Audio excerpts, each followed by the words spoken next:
อันนี้สิถามนี่เห็นแล้วเจ้าขับรถไถบ่เป็นบ่สาวฮะ บ่เป็นแล้ว ครับบ่เป็นครับสร้างว่าให้บ้านนี่นั่งลงก่อนนี่ นั่งก่อน มื้ออื่นค่อยว่าสิมาซักน้ำกับบ่มีผู้แก้น้ำเดี๋ยวนี้นะ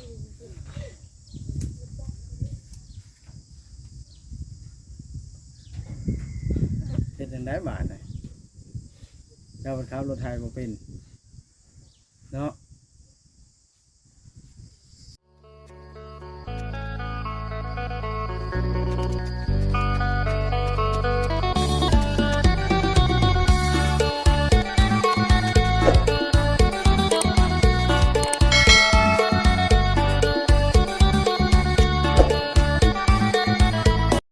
นะพี่น้องเอ้ยตอนนี้ก็กำลังฮื้อไม้ฮื้อตองจากดินดอนตอนหญ้าของท่านหมอเป็นที่เรียบร้อยครับก็จะได้มาส่งท่านหมอก้อนบาทเลยเพราะว่าทางเฮาก็สิเอา อยากเอาท่านหมอมาถามชักน้ำบนใดผู้เพื่อนบนใดนะปีหน้าไปวันใดก็เลยสิเอาเพิ่นมาส่งบาทนี่แล้วเพิ่นก็อยู่นี่เด้สบายดี สวัสดี บ่อุริพร้อมนี่ สวัสดี แล่นฮื้อช่วยกันจนเหงาเนาะ กินห้อง ท่านว่าอาศัยญาติพี่น้องบ้านเมืองกับเพิ่นกันวุ่นวายน้ำบุญมานี่บ่มีผู้มีเวลาเนาะ สาวเวียด หาเวียก มันชุ่มนะมีห้องน้ำใส่เนาะท่านเนาะสบายบ่ได้นะ ต่อ สบายเนาะ ยุ่งยาก ได้เฮ็ด นายใหญ่แห้งแต่ว่าเนี่ยยิ้มเปยนั่งเท่ากันย่างไม่กันเท่าไปได้แล้วของมือนี่เนาะแต่ว่าครับบุกกล้าย่างไกลผู้เดียว ยังบ่กล้าย่างปานใดปานแห้งปานใด จับได้บ่ายได้ไหนแล้วค่อยๆไปแล้ว จำได้ไปได้แล้วตัวยากเนาะดินบ่อนใดก็ได้นี่เป็นไก่หมูเจ้าที่อยู่ได้บ่เห็ดเฮือนบ้านนี่ ได้อยู่ หรือหมักแบบนี้บ่ หมักแบบนี้แล้วมันไผ่บนเฮาบางคนก็จะเต็มไปแล้วอีก2-3 ปีอยู่กลางเหินออก บ่แม่นว่าเต็มอยู่กลางหมู่อยู่แล้วพอไผกันตีนจอตีนบ่อย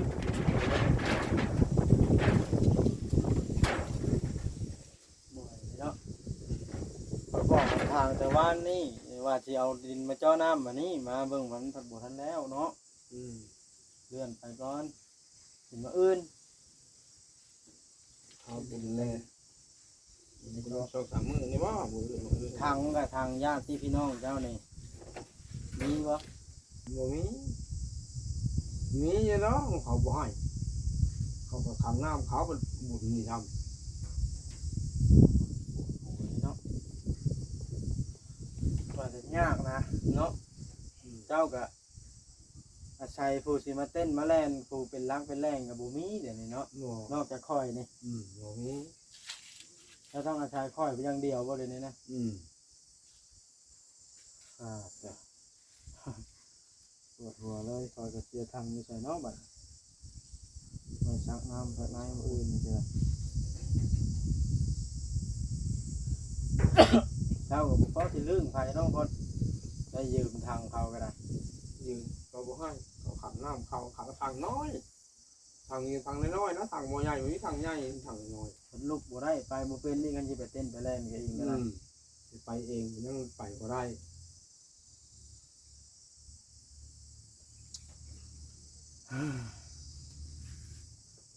นี่คือว่ามื้ออื่นคอยสิพิจารณาเรื่องอันทางน้ำก่อนซะนะ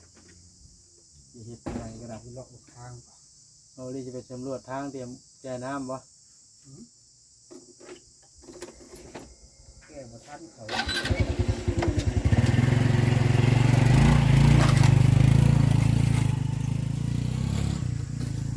ยากเนาะท่านเนาะ ยากไหม ยากแล้วบ่มีญาติใส่ใจ อืม ญาติพี่น้องก็ไปอยู่ครอบไปพวกมันล่ะบ่มีผู้มาเต้นมาแล่นน้ำซ้ำ อืม ถ้ามีผู้มาเต้นมาแล่นน้ำค่อยผู้มาช่วยเหลือนี่ค่อยก็สะดวก สะดวกแล้วมาบอกอย่างให้เฮ็ดท่าก็ได้อันนี้มาละเต้นแล่นเฮ็ดเองพวกอันนี้มัน อืม มันละชักช้าหะนะ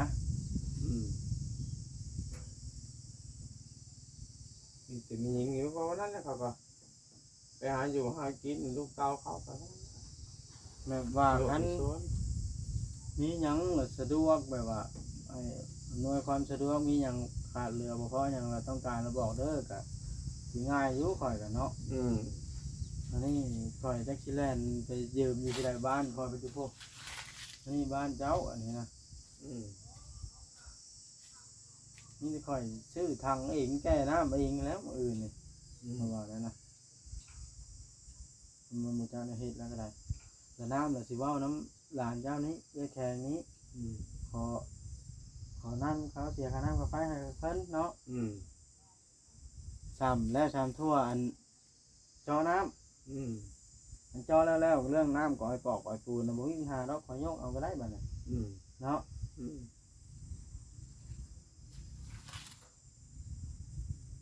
หนา อืมก็จะมีจักแมทตามของเนาะเลิกเติมมาแล้วเนาะ เดี๋ยวจนถึงน้ำแล้วแต่เขาดอกนะพวกเจาะนะแถวนี้ก็มีน้ำนะใดนี่เขายังจ้าง อืม มีแล้วนะใครยังตั้งอยู่ลูกนู่น อืม ใด มีเนาะ สายนี่เนาะ อืม แต่ยากแฮงอีนี่เจ้าก็นานหันเด้พอสิได้อัน อืม ทางมื้ออื่นนี่ก็ยังสิมาทางต่อออกอีกหั่น อืม เพิ่นทางแต่สลามเงินข่อยก็ยังบ่ได้ให้เพิ่นซ้ำนี่มาพุ่นแล้วซักน้ำซักนายแล้วก่อนเสียเงินให้เพิ่นบอกเพิ่นหน่อยเด้อ อืม คือท่านว่า1,200 บาทบ่แล้วซ้ำทางก็ให้ทางก็เอาไปแล้วมื้ออื่นก็จะมาทางอีกคือเก่า อืม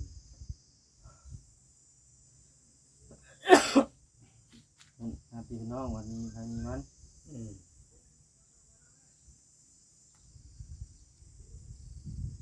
เดี๋ยวไปบุญวันนี้เองเต็มเลยหาเราหาทานหาย้อนอ้อย้อนหยังแล้วมือนี่เราบุญเนาะ อือ ยัง สี่มื้อ อืม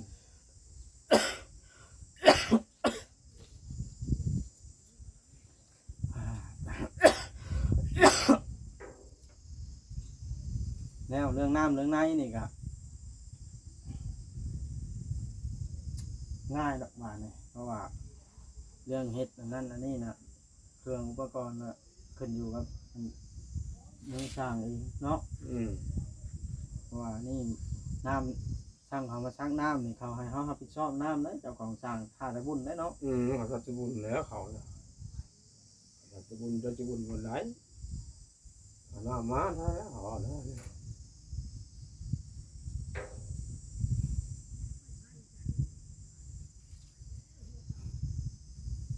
แล้วงบเนี่ยคอยได้มาซักน้ำช้างอย่างนี้นะกันหน่อย อืม แต่สิ่งที่ของบ่จำเป็นแล้วค่อยแล้วอยากประหยัดช่วยผู้เพิ่นออกเงินนั่นแหล้วมันหักเฮ็ดได้แต่ทางป่าเส้นหนึ่งก็ให้ได้จ้างแล้วเจ้ามาทางบ่ได้ อืมแม่นเหรอ ทางเส้นหนึ่งก็จ้างล่ะ อืม หนา แต่ผมมือนี่มันนั่นแหละ ไม่ได้เงินติดถงติดไทยเพราะมีอยู่ว่า หล่อมีจักกี่มีเงิน1,000 กีบ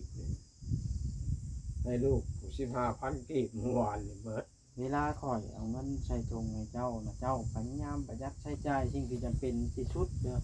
อืม เรื่อง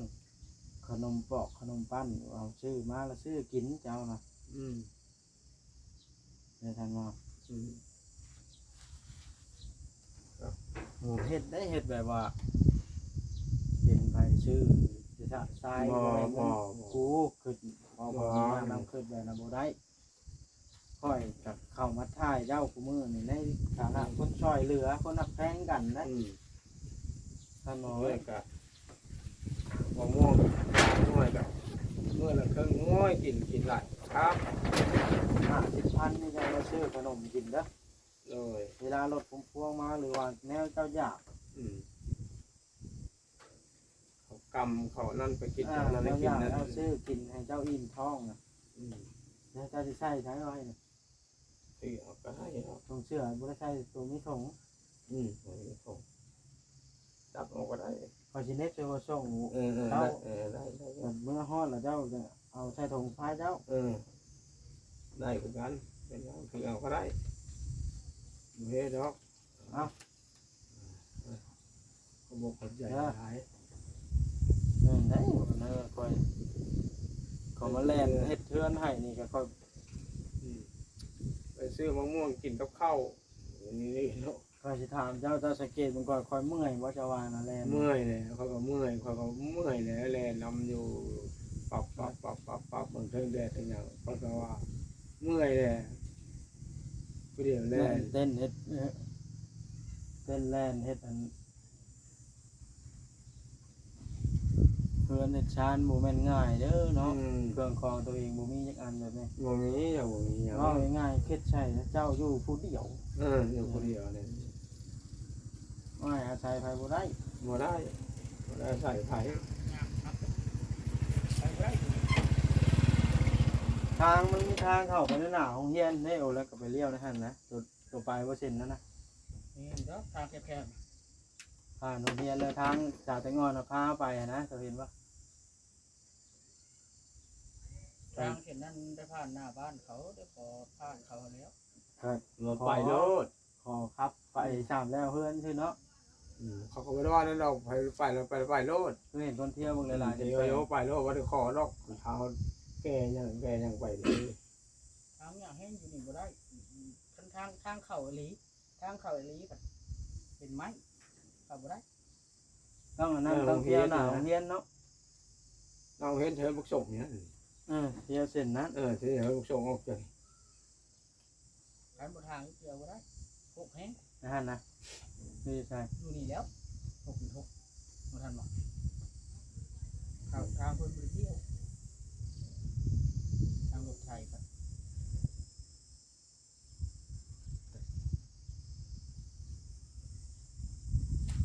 ท่านบอกว่าตีเฮ็ดหยังบ่เป็นเนาะว่ามันสิยากนะใส่คนของท่านหมอท่านบ่มีผู้สิพอได้ใส่คือท่านหวาคนของท่านหมอมาปัดให้กันเมื่อนี่แหละเจ้าอยากให้บ่ น้ำมันก็เอาเรื่องตอมมันเอาได้นะน้ำลายอยู่บ่ นี่หนาเอื้อนแข็งนี่ มันสิจะโค้งมาที่ผมมันจะเข้าทางพุ่นได้ มันโค้งรถยากบ่ มันทั้งนี้ก็ไก่มันไก่กว่าเดี๋ยวนี้ทางนี้อยู่นี่นะมันไก่กว่าอยู่พุ่นอยู่นี่นะ ไกลกว่าเฮาสิเที่ยวเส้นนั้นเด้เนาะพอเที่ยวเส้นนี้บ่เฮาบ่มีรถไถเนาะ เที่ยวไปได้รถไทยก็นี่ยากแล้วปีนดำหัว บ่ปีนเนาะรถไถเบิ่งว่าว่าเบิ่งน้ำเอ้ยตอมเด้อสนามเด้อตกลงกันถ้าเฮาสิเอารถเท่าใดแก้เอาเนาะ สอนทำมาเนาะไปแว่ถามแล้วเบิ่งด้วยเจ้าวัด ถามไป ถามมันปลาตอมน้ำแล้วมันว่าใช้ได้อยู่ว่ามันใจเต็มได้อยู่ว่าเต็มใจ1,000 ลิตรนะ พันลิตรนี่ใช้เวลาหึงไหนเนาะ แล้วมันทำแห้ง เป็นแห้งอยู่ว่าน้ำเขา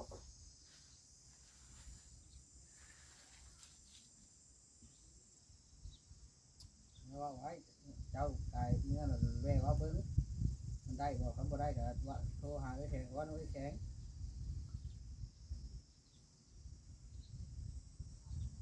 คันว่าอยู่ที่ง่ายเอาอยู่ที่แล้วลงใดมันพัดทางก็ลงใดแล้วความยากเนาะ มันแคบ มันโค้งเลื่อนพ่อน้องไม้ขึ้นมาพี่มันพัด มันทางขี้ร้ายแห้ง ทางที่ได้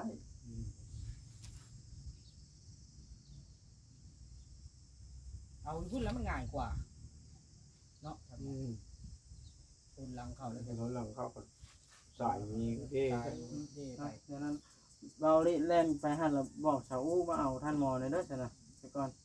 สินางถ่าจางชาวอู้มาฮอด เขาจะมาทันบอก บอกเขาก็มาแล้วเลย ลูกน้องจะบ่น บอกแล้วเขาบอกว่าเขามาแล้วเราไปเอาแล้วเนี่ยเขามาแล้วบริจาคในวันแล้ว ร้านท่านหมอนี่มันเราเขาเป็นผู้หญิงนี่ชื่อเนาะของเราเนี่ย แล้วก็ติ ตีท่านหมอแล้วเนาะ นั่นแหละครับผ้าทิ่มแล้วมันอยู่ชายเนาะ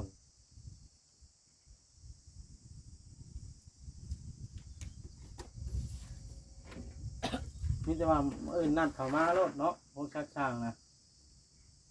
กันเฮาทางป่าแล้ว เดี๋ยวมันก็แล้วเนาะมันแล้วแล้วซ้ำนะ ทางป่าบ่ได้ชอด เมื่อวานนะ อย่าง มันบ่ได้แม่นได้ตัวแต่กวิกน่ะรูปทั้งหน้าผู้ จริงเบ้างเราข้างหน้ามันทางช่องชำกุ๊กนึงนะเมื่อวานเนาะ บ่เป็นเนาะว่า คน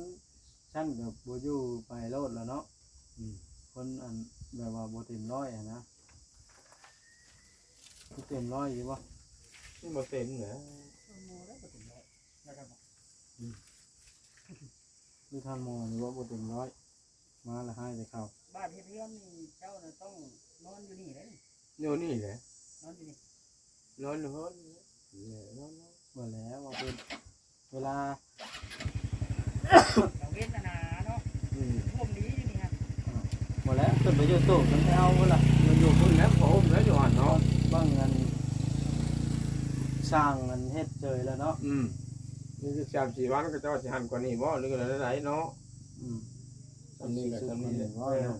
หรือว่าที่สุดโชยก็ลอยแหลมก็แบบคนนี้ว่าหรือว่าที่กว่านี้นะ จักสิเฮ็ดนักใจได้นี่ก่อนนะเวลาสั่งเครื่องมาในไผที่อยู่เผาบ้านนี่ เขาบรักเนาะบ่รัก สั่งเครื่องมาเป็นดินบล็อกเป็นไม้แบบนี้ เขาบรักเนาะรักเขาบรัก เจ้าผมบ่พอสิหันมาเผาได้ กระปลาน้ำไก่นี่ก็ได้ปลาน้ำไก่แล้วแต่พวกเฮิร์นพวกนู้นเราปลาเฮิร์นเราก็ไม่ใช่เราเป็นปูนเป็นเล็กเป็นอย่างเขาบอกดอก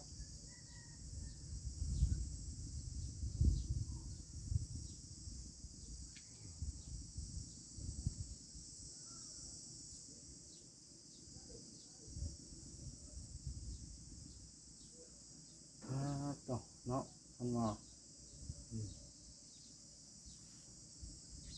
ยากนะแนวเนาะ เนี่ยไหม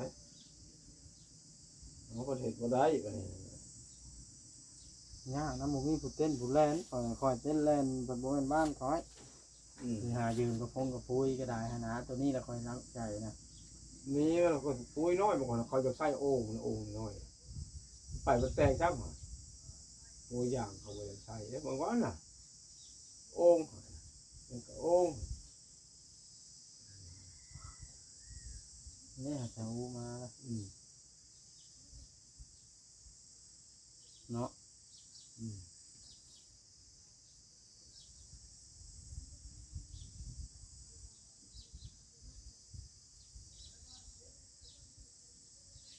มาแล้วแม่แถวมาเอาแล้วเนาะนี่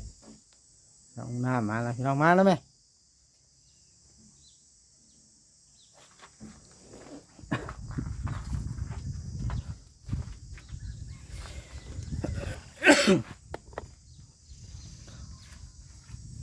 อันนี้สิถามเนี่ย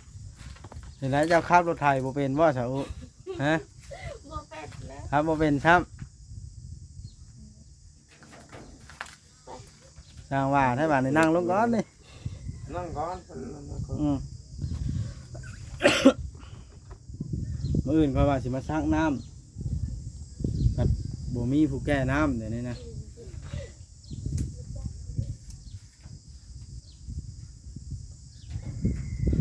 เฮ็ดจังได๋บาดน่ะเจ้าขับรถไถบ่เป็นเนาะ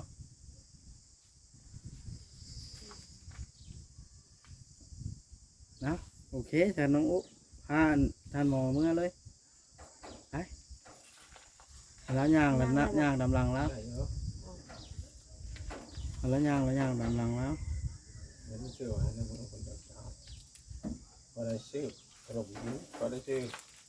นั่นละ ขนมปังกินเจ้าก็เอาขี้แห่ใส่ทั้งอัน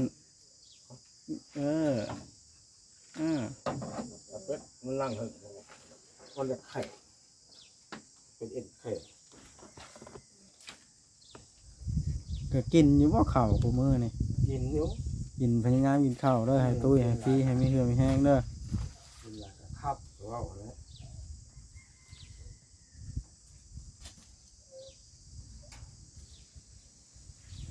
ก็งานไหนเนี่ย แล้วก็จับนี่ก็จับไปเด้อนะแล้วก็ยังจะร้อย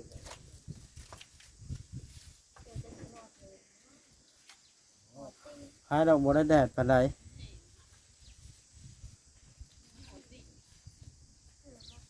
มาไม่เป็นไรเลยจับ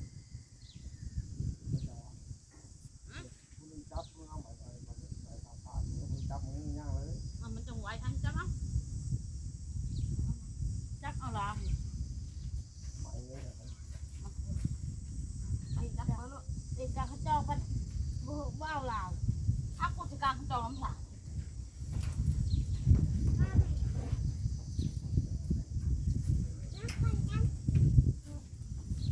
มันช้าบ่มันใช้ไหมอันนี้นะอย่างอีกเลยช้ามูจับไปละไว้เลย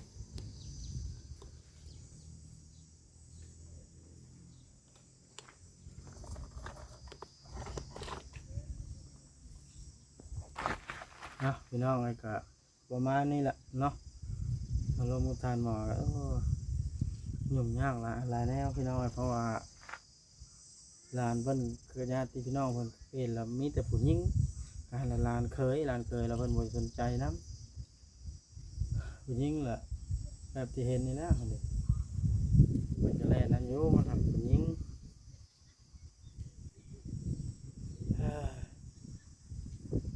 เมื่อยใจพี่น้อย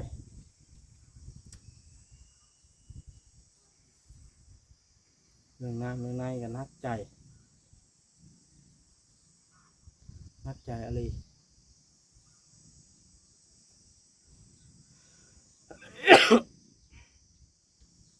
มีแต่ว่ามาอื่นพุ่นละจังสิดำเนินการเรื่องชักน้ำชักในโอเคพี่น้อง